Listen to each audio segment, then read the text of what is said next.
I have exciting news. The Brighter Side of Education is now officially CPD accredited, which means you can now earn continuing education credits just for listening. So stay tuned for details to learn how to claim your credits. Your professional development just got a little easier. What happens when education reaches behind prison walls? Today, we explore how learning can transform not only futures, but entire institutions, starting with the power of a second chance.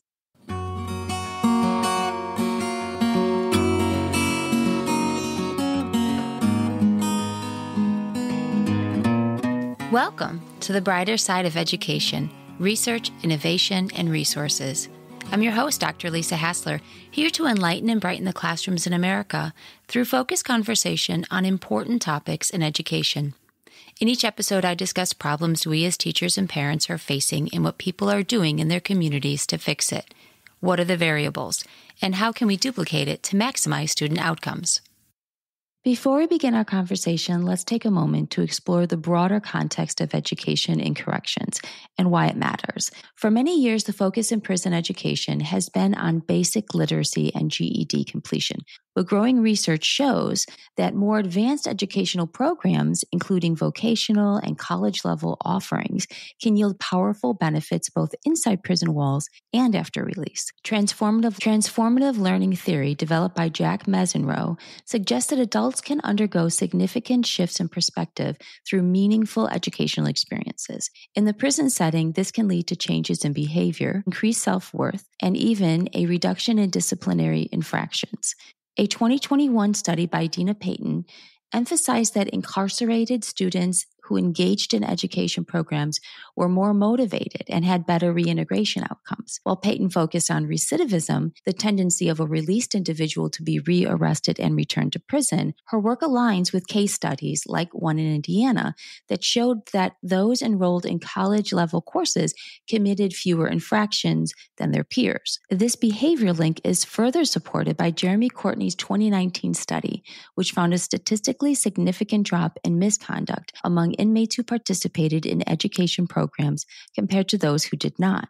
GED programs showed the greatest impact, and the data suggests that the educational engagement may relieve institutional strain and foster more constructive behavior. Post-release outcomes are just as compelling. Keith D. Johnson's 2022 study, grounded in Bandura's social learning theory, compared formerly incarcerated individuals who completed correctional education to those who didn't. Individuals who participated in educational programs while incarcerated reported better employment prospects and a smoother transition back into society, overcoming barriers that often lead to reoffending. These findings present a compelling case. Correctional education is not just a rehabilitative tool, it's a catalyst for transformation. Yet despite its promise, many institutions still limit education access to the basics. Today's guest, Joshua Gilliam, is working to change that narrative. With over a decade of experience in both higher education and the correctional system, Joshua brings a unique dual perspective to this conversation. He has served as a correctional officer, case manager, director of correctional education, and now an instructor in crime and justice studies at Wright State University. His work has centered on developing second chance Pell programs, regional education initiatives, and distance learning strategies designed specifically for incarcerated populations. Joshua is not only a practitioner, but a scholar, currently pursuing his doctorate with research focused on the relationship between participation in higher education programs and behavioral outcomes among incarcerated students. His firsthand experience, combined with a deep understanding of policy and program implementation, gives him valuable insight into how correctional education can serve as a powerful tool for change. Hi, Joshua. It is a pleasure to have you here today. Welcome to the Brighter Side of Education. Thank you so much for having me on. All right, so let's start with the landscape of education in correctional settings. For those who are unfamiliar, can you give us a broad overview of how educational programs like GED completion and 2-year degrees typically function within prisons and what the primary benefits are for both the individuals and the institutions? So for the typical functions of GED programming and educational programming, I want to back up and give a little bit of a historical context if I can. Sure. Robert Martinson posted early work in the 1930s and 40s that basically said nothing worked. And that's been a long question of, does rehabilitation actually work? Mm-hmm. And for a little while, there was like, okay, well, prison centers are just reformatories for the most part, just holding people, housing people. And that practice still kind of exists today. Rehabilitation came into importance in about the 60s. Security, just while it's important in the correctional system, there needed to be something to address reentry, to give folks a way back to reintegrate into society. So we started looking into GED completions, but prior to that, there was voc tech trainings. I know there's correctional facilities that have HVAC, masonry, automotive, and some of those trades have been very popular. And even then, some of those trades have a long wait list. But as it applies to GED, moving into that space, GED basic education has been addressing what some of the research says as far as literacy rates go. Particularly, literacy rates or lack thereof have particularly impacted African-American males, where people can't read, can't write. And even in my experience, I've come across individuals who've needed assistance in being able to send out legal mail or to read part of their programming. So having adult basic education in corrections has been a necessary and vital function, because some of the research has shown that folks that are participating in those programs versus those who are not have a less likely chance to recidivate. As far as the benefits to the correctional institution, is that if you're not offering any type of program or alternative to have those incarcerated individuals reenter society successfully, then you're running into problems of recidivism or falling right back into criminal lifestyles or antisocial behavior patterns. Yes, my dissertation focused on third grade reading level reading rates, and there was a correlation between those individuals who were not reading on level in third grade and incarcerated individuals later in life.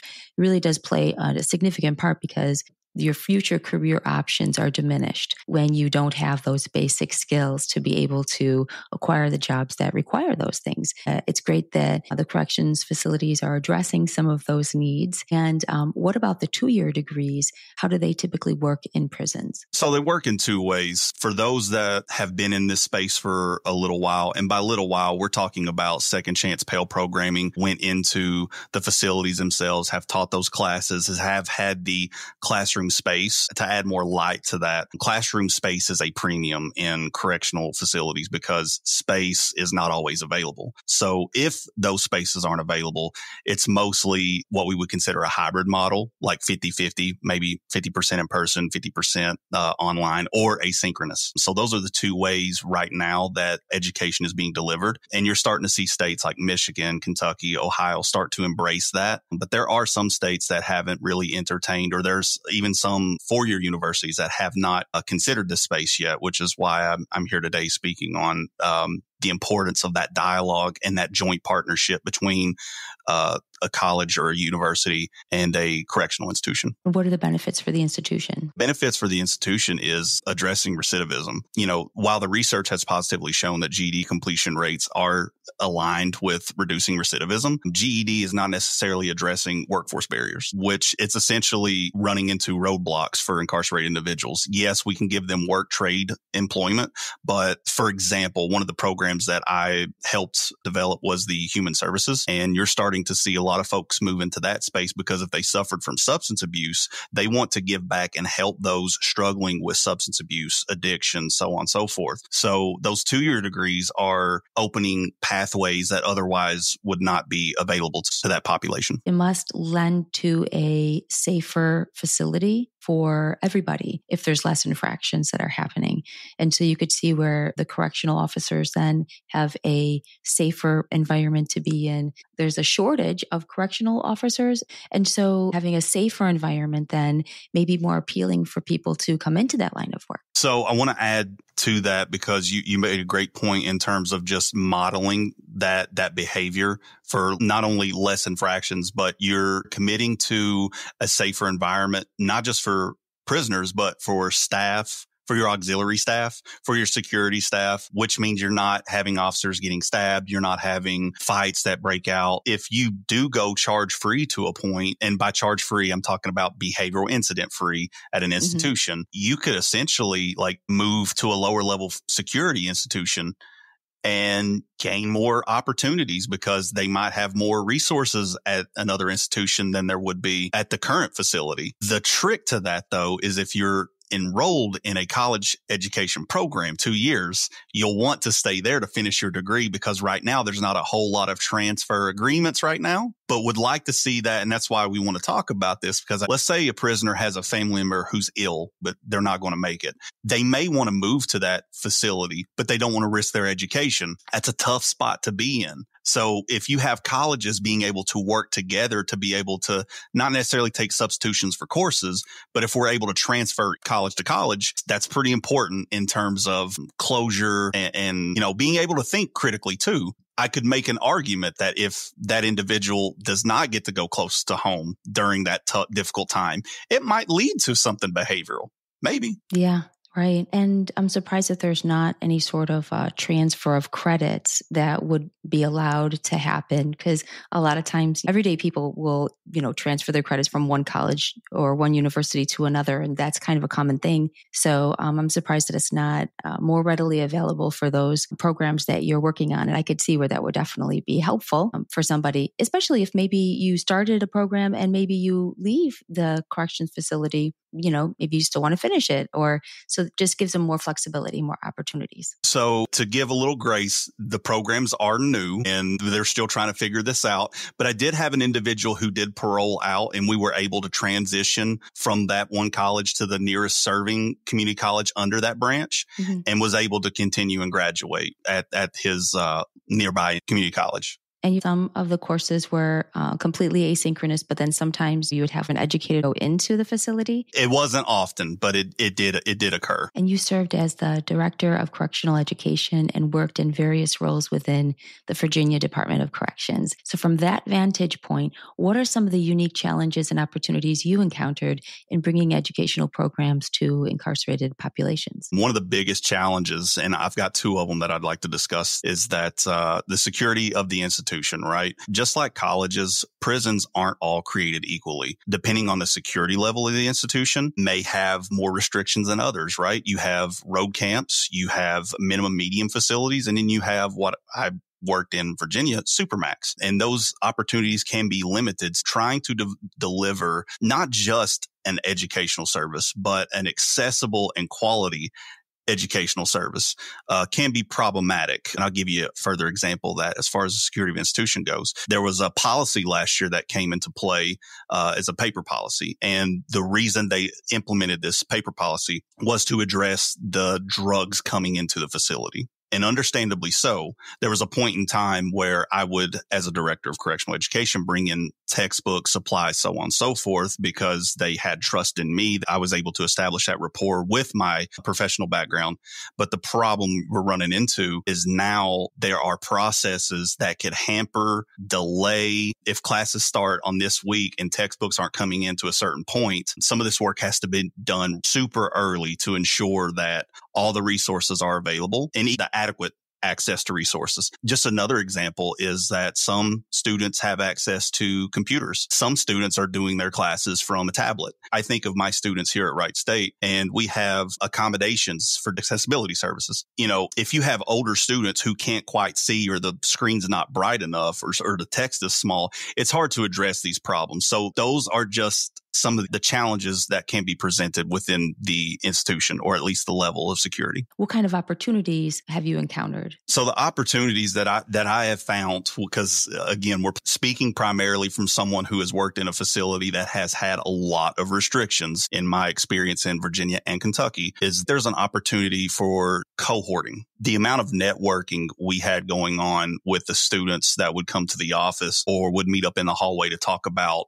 homework or to talk about a certain topic or paper or research. It was really enlightening, because they weren't just dealing with the everyday correctional things. They weren't caught up on a problem that could possibly land them in restrictive housing, if you will, disciplinary violations, things like that. So when you're seeing pro-social things being modeled in a criminogenic environment, that's transformative. That really is. What kind of incentives are you currently involved in that aim to expand on the educational access in the correctional facilities? So currently, as it stands, I'm involved in the Bluegrass Coalition for Higher Education in Prisons. And that coalition is formed of Kentucky, Ohio, and Michigan. And we are going to be doing a conference at the University of Louisville in Kentucky. I will be serving on a panel with nearby serving community colleges, correctional institutions, DOC practitioners, stakeholders, and we'll be gathering to have a dialogue to address some of these concerns of delivering programs, to be able to talk about the impacts that these programs can have. Wow. In addition to the initiatives, I just presented at the Correctional Education Association. I'm not a member yet, but I presented in Omaha, Nebraska, some of my research that I'm here to talk to you about today. And I just got accepted for another proposal in Pittsburgh. It's in August for Correctional Education Association. And that is the balance of academic rigor and institutional growth mindset. That's going to be my presentation on that, because while my first presentation was more scholarly research focused, this is going to be more practitioner based, the experiences that I had. Because as long as we're sharing together and being able to learn from one another, this is how we can not only just talk about these programs, but we could improve them as well. Absolutely. So you touched on your research. Can you share some of those key themes or early takeaways from the current research on the relationship between participation in prison education and behavioral outcomes? While the research is still ongoing, I'm finding that there is a reduction in total behavioral incidents for those participating in Second Chance Pell programming. Now, by definition, what I mean by behavioral incidents, because some folks might think street charges. I want to be sure to differentiate. Street charges are in the community, speeding or assault or homicide, things of that nature. And then you get tried, convicted, appealed, so on and so forth. In corrections, there's also a behavioral incident system as well, also known as institutional infractions or disciplinary violations. And those can be,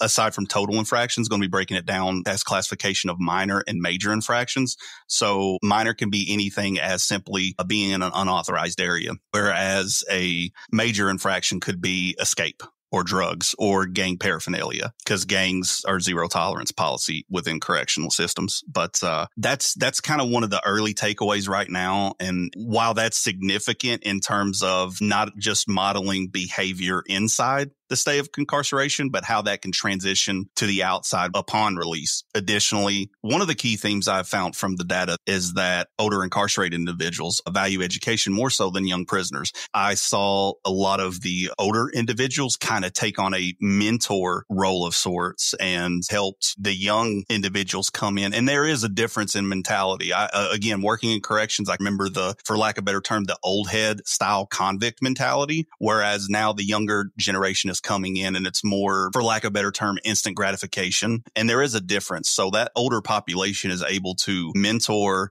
and help those younger individuals come in, not just to learn to do time, but also to be able to show these opportunities were not available to us years ago. And as you guys are coming in, this is available to you. You are Pell eligible at this point. So it's important to emphasize that. And I've seen a lot of those individuals take the young ones up under their wing. So it's been nice. Can you tell us a little bit about any qualitative work that you're planning with incarcerated students or staff? And how will these conversations inform your research or program development? Although education can be transformative from a quantitative perspective, because that moves DOC stakeholders when they see numbers, when they see a reduction in behaviors, when they see a reduction in recidivism, that moves the needle for them. But on the flip side of that coin, it doesn't tell the whole story. Qualitatively, I want to demonstrate how transformational education can be. Underserved populations such as women in prison, because there's not a whole lot of research on that. And I'd be curious to know, as a comparison group, do women value education more than male prisoners? That's something that I'm intrigued about. And the only research out there on women in prisons is that they are less violent than men, that they commit more property crimes than they do violent crimes. But I think those perspectives and those experiences can help shape what best practices look like for education and correctional institutions as a joint collaboration. Looking ahead, what is your vision for the future of correctional education? What kind of policy changes or program shifts would you most like to see in order to make education in prisons more impactful delightful and accessible? I think one of the most important things, because we came out of a pandemic there in 2020, and there was a lot of shortfalls academically. There was shortfalls with retention, which has been a very important topic amongst higher ed, along with the demographic cliff of 2025, where students aren't coming to college or millennials didn't have kids, something to that effect. A lot of people that are reconsidering options, like, do I need to go to college? Is it worth me getting into debt? Can I find something else, maybe in the trades or so into farming? There's a shift. So my vision for correctional education, we come out of a pandemic where we saw a shortfall in enrollments and retention, which are pretty important topics around higher education, along with this demographic cliff of 2025, where we don't have an upcoming generation of mass students coming into college. My vision for colleges to address those shortfalls would be to collaborate with penal institutions to educate the incarcerated and further address recidivism, because it's a joint collaboration. It's a business model at the end of the day. So colleges are having these enrollments. They're having these seats filled. They're able to pay their staff adequately. And for the first time in a while, because in 1994, the Clinton administration enacted the Violent Crime and Law Enforcement Act, which stripped Pell eligibility for about 30 years. It just came available in 2023. I was in DC at a NCHEP conference when that policy was lifted. So the importance of that policy shift is that colleges can certainly address their enrollment shortfalls. And on the flip side of that coin, corrections can address recidivism by offering these educational services. Is there any pushback about offering these programs to inmates because of cost? As far as cost goes, I don't think there is, because with Pell eligibility, an incarcerated individual is treated no differently than a student in the community. So they got 36, and don't quote me on this, 36 months of Pell eligibility. Oh, okay. So, I don't want to say free college, because there's no such thing, right? Right. But that's what essentially pays for that. I think where it gets tricky with the cost is like the college has to eat some of the money and funds in terms of academic resources, being able to provide, whether that's laptops or whether that's academic resources, pens, pencils, notepads, Chromebooks, if the institution allows, things of that nature. So really, with the correctional institution being the oversight entity, they're really not out cost. It's more of a joint venture for them.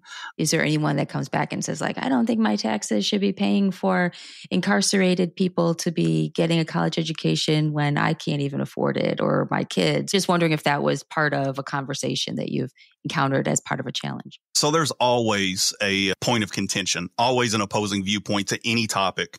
And to address that, taxpayer concerns, and certainly, rightfully so, I can't argue that statement. But at the same time, what we have to consider and look at is I've seen correctional staff not have the incentive. And that's a space I would like to explore as well, because I'm thinking, as much as we do for our incarcerated, it would be beneficial for state institutions. You mentioned at the top of the discussion, correctional shortages for officers. You should have institutional incentives, because there's some states that don't, to be fair. I was fortunate enough that I did have a education incentive that they would pay for higher education, but there's some institutions that just don't allow that. And that's where the difference, where it's like, oh, well, they're getting free education and I can't. There might be the rub there. That's where the us versus them mentality comes in, unfortunately. Oh. But to address, overall, your overarching point of taxpayer, it's cheaper to educate and to reintegrate than it is to long-term warehouse. So for educators and parents listening who may never have considered the intersection of education and corrections, what would you like them to take away from this conversation? What I would like for listeners, educators, stakeholders to glean from this conversation, and other pieces down the road, because I'm certainly one piece of it, I'm not all of it, is that I would urge listeners to think about how they can improve their communities. We, as part of the United States, we've tried mandatory minimum sentencing. It's resulted in mass incarceration. We've criminalized drugs. It has resulted in not only mass incarceration, but disproportionately overrepresentation of African American males in our prison population. Also, additionally impacting ethnic minority groups and disparate treatment amongst those groups. We incarcerate more than any other country in this world. At some point, these incarcerated individuals will go home, possibly be your neighbor. And in that point, as my research is demonstrating, if education can be transformative, then we can save money and lives by educating rather than housing folks in long-term situations. Yeah, I'd rather have an educated neighbor who wants something good with their life and has opportunities for growth and potential to be a benefit to the community, not a hindrance. So I think that education would definitely speak to that. Thank you so much, Joshua, for sharing your time and your insight and your passion for correctional education with us today. Your work highlights the power of education to not only transform individuals' lives, but to shift institutional cultures and strengthen communities. It's been a pleasure having you on the brighter side of education. Thank you so much for the time, Dr. Hasler. Thank you for having me on. Really enjoyed this conversation, and I certainly hope your listeners and others find some value in this dialogue. Today's conversation sparked your interest. I encourage you to learn more about prison education programs in your state or community. Whether you're an educator, a parent, or someone that simply believes in second chances, your voice can support meaningful change. Education doesn't just happen in classrooms. It can happen anywhere hope meets opportunity. If you have a story about what's working in your schools that you'd like to share, you can email me at lisa@drlisarhassler.com or visit my website at www.drlisarhassler.com and send me a message. If you like this podcast, subscribe and tell a friend. The more people that know, the bigger impact it will have. And if you find value to the content in this podcast, consider becoming a supporter by clicking on the supporter link in the show notes. It is the mission of this podcast to shine light on the good in education so that it spreads, affecting positive change. So let's keep working together to find solutions that focus on our children's success.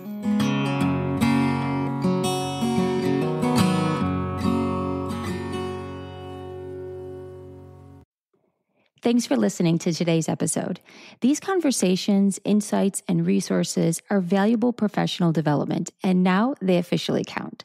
So here's how it works. Specific episodes are marked as CPD eligible, and after listening, you'll be able to download a certificate of completion.